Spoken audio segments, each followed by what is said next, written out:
How to tell if your wheel bearing is bad. A lot of times there's a noise that's coming from the front end that's grinding or rumbling, and it varies with the speed. Also, shaking your wheel up and down and side to side once it's off the ground gives you a pretty good indication that this wheel bearing is shot. The other side does not do that.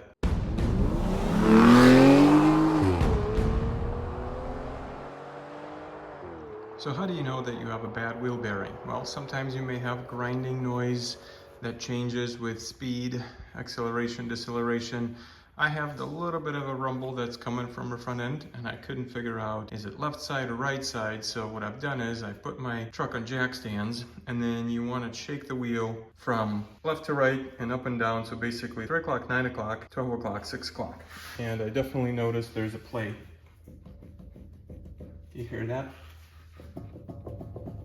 So there's a play in here, and let's check the passenger side. Right, we're at the passenger side, same thing. The wheel is off the ground.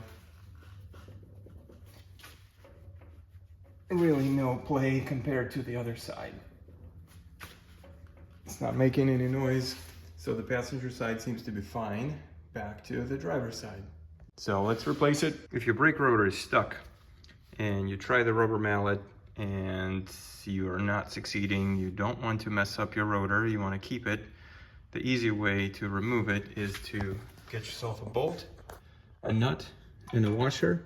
Make sure it's smaller than the opening of this lower caliper mounting opening, and so you're not messing up the threads. Thread it in, tighten the nut, and as you start tightening the bolt, it actually pushes the rotor off the hub assembly. Works like a charm. That's how I got mine loosened and removed. So, all right, so I've loosened my wheel bearing here. Old wheel bearing, crusty, noisy. New wheel bearing, nice and shiny, smooth.